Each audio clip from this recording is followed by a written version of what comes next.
Meus amigos, vamos dar sequência aos nossos debates da participação médica, ouvindo mais uma vez o professor Davi Rubem Azulay. O professor Azulay, ele é chefe de serviço de dermatologia no Instituto Rubem Azulay, da Santa Casa de Misericórdia.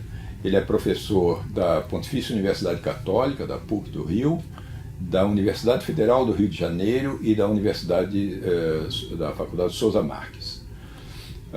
Doutor Davi Azulay, o que é que nos diz sobre o serviço público, a medicina no serviço público e como ela está e quais são as sugestões para a gente conseguir tornar efetiva todos esses desejos da população de ter um atendimento adequado no setor público, um atendimento universal?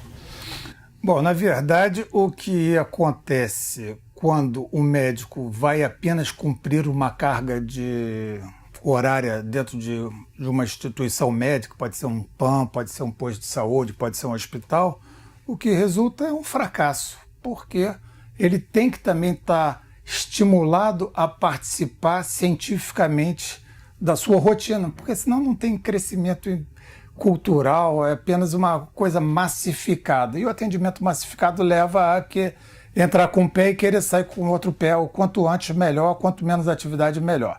Então, o que precisa acontecer no serviço público é voltar a ter a hierarquização no sentido de constituição de serviços, em que haja reunião científica determinado dia, atividade cultural, clube de revista ou qualquer outra atividade, de modo a que todos se interessem por trabalhar, aprender e, com certeza, ao fazer isso, vão estar servindo melhor aos pacientes, que é, na final das contas, o grande objetivo do médico deveria ser, pelo menos, o melhor atendimento ao seu paciente. E se ele gasta seu tempo não só prescrevendo, vendo os pacientes como número, como pessoas e com seus interesses associados, aí sim vai ser bom para o paciente, vai ser bom para ele, vai ser bom para a sociedade. E nós estaremos cumprindo a nossa missão. Nós temos visto que, através dos anos, o setor público de saúde vem, de certo modo, decaindo de qualidade, né? Já houve tempo, lá mesmo na Santa Casa, é um bom exemplo bem concreto, né? Uma instituição que já foi exemplo, né? E que foi caindo. Há vários fatores, nós vamos tocar em todos, mas alguns que lhe chamam a atenção. O que se pode fazer para reverter isso? É apenas uma questão de carreira para os médicos, uma questão de melhoria das condições de trabalho, remuneração, tudo isso junto. E essa coisa que o Dr. Davi chamou a atenção agora, da participação científica, de haver um serviço e um entrosamento do médico dentro desse serviço, uma hierarquia, uma pessoa mais experiente de que ele possa auferir algum ensinamento, da troca de opiniões nas reuniões científicas. Isso também faz parte, mas enfim, como é que a gente começa? Bom, realmente é uma resposta difícil. Com certeza o governo é muito responsável por essa decadência da medicina, é uma decadência, a decadência da saúde vai junto com a decadência do ensino público. Então a nossa sociedade só enfraqueceu ao longo dos anos. Melhorou as condições financeiras da classe C, D, E, F, G, H, não importa. Quer dizer, claro que importa, mas a questão não está aí. Temos que ter elevação cultural, elevação de consciência das pessoas para que elas possam vir até cobrar melhor, e a cobrança deveria ser através do voto, inclusive, né? Então, cobrar melhor para ter o direito que a Constituição garante, né? Está escrito lá, direito à saúde e à educação. Mas onde é que está isso? Que ninguém está vendo. Então, a gente passa por uma coisa de governo, de desinteresse, de governo demagógico. Agora, dentro da carreira, existe talvez excesso de formação de médicos, embora o governo, por outro lado, enfraquece ainda mais o movimento médico ao importar médicos de outros países, principalmente Cuba, mas isso também está dentro de uma balela que é servir a municípios longínquos que médicos brasileiros não querem ir lá servir. Não é bem assim, não. O que também tem por trás e que ninguém fala, ou que pouco se fala, é que é uma forma de reimportar e dar direito a que brasileiros, muitas vezes filhos de filiados a partidos políticos, que foram estudar no exterior, venham exercer a medicina aqui. E eu acho um absurdo não ter o revalida para esses médicos. Se eles ao menos fizessem o revalida, tudo bem, mas isso não aconteceu. Então isso é uma arbitrariedade que agride a sociedade porque fere as leis que regem ela normalmente. Então isso não pode acontecer. Mas eu acho que a falta de estruturação física dos serviços, isso envolve inclusive pessoal de apoio, funcionário de segundo escalão dentro das instituições, a gente não vê isso direito. Aí tem muito essa conversa de terceirização.